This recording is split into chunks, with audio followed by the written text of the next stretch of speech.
6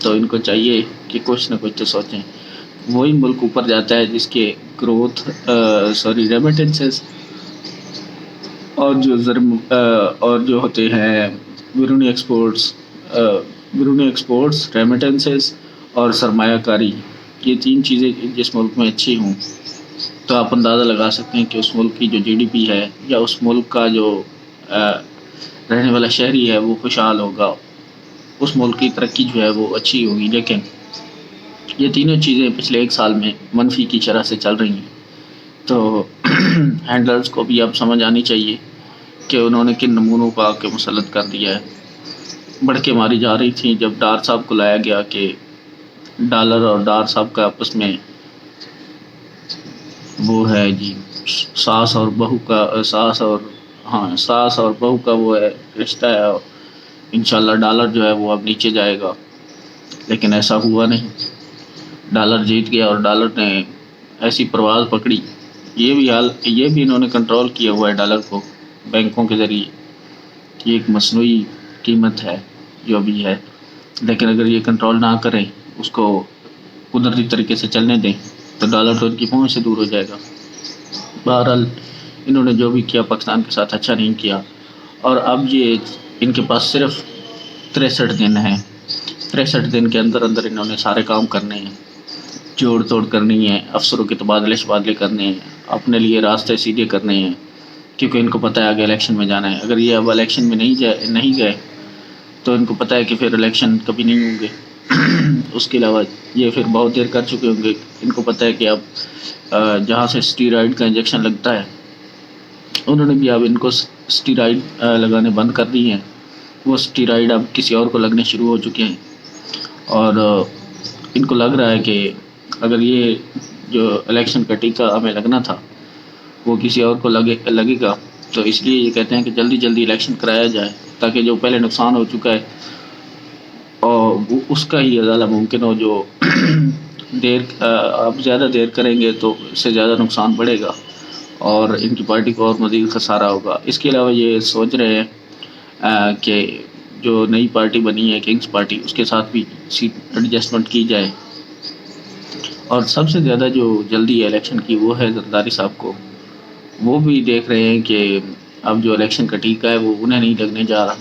وہ خواب دیکھ رہے تھے بلاول بھٹو کو وزیر اعظم بنانے کا، لیکن مجھے نہیں لگتا کہ وہ اب بلاول بھٹو کو وزیر اعظم بنا پائیں گے، کیونکہ سندھ میں جو ان کی کارکردگی عوام بخوبی جانتی ہے. عوام نے ان کو پچھلے 70 سالوں سے بخوبی پڑھا ہے، اور جو ووٹ آتے ہیں نا وہ مطلب ہے کہ پیسے اور لالچ اور دھونس دھمکی کی بنا پر نہیں ملتے. وہ صرف اور صرف نظریے کی بنیاد پر ملتے ہیں. دھونس دھمکی لالچ کی بنیاد پر آپ کتنی سیٹیں جیت پائیں گے؟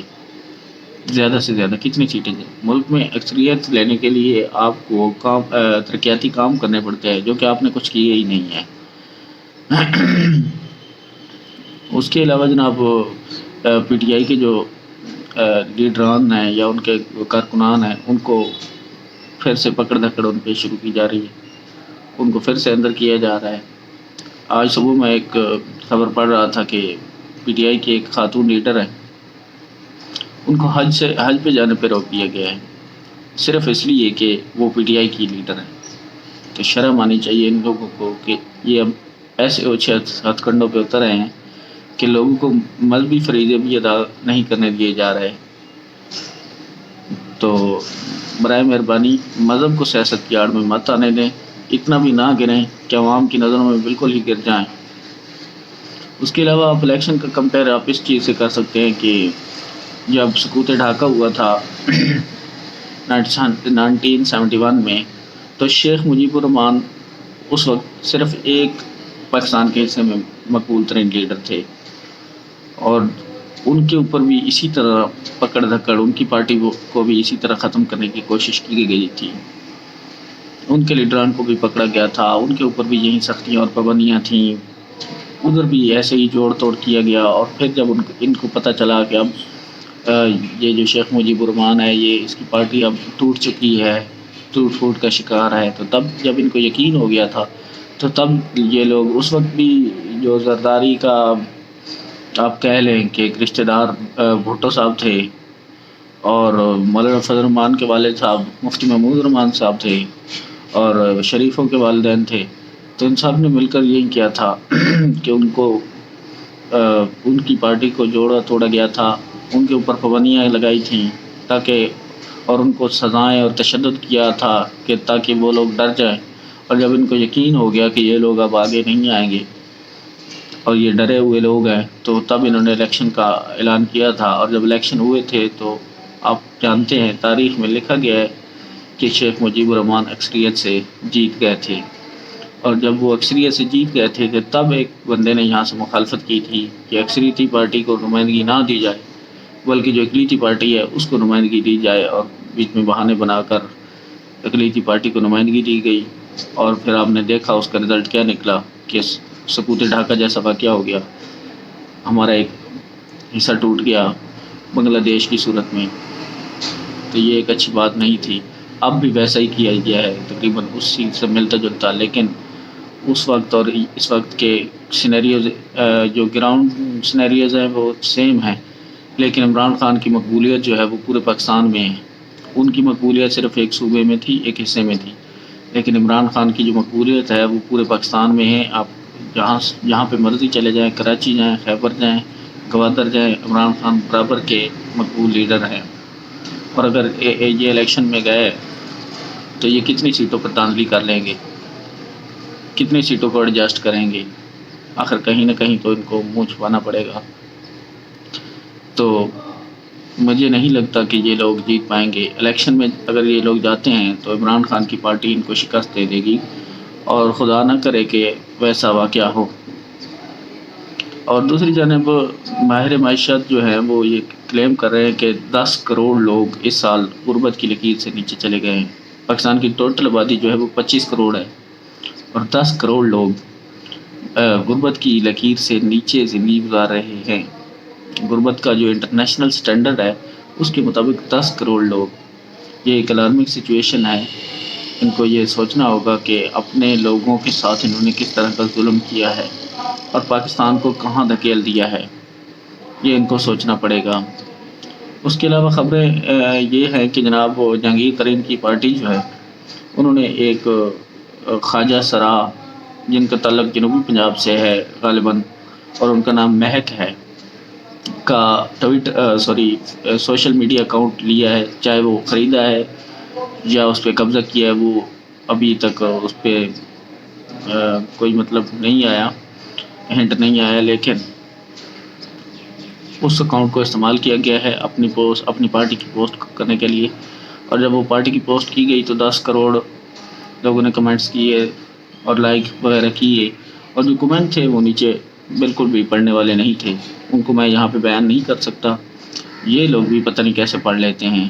اور باقی انہوں نے اپنے جو ان کے سوشل میڈیا کے پیج ہیں ان کے پرسنل، وہاں پر تو انہوں نے کمنٹس آف کر دی ہیں۔ تو اس کے بعد پھر جب یہ سوشل میڈیا پہ باتیں گردش کرنے لگیں کہ فلاں بندے کا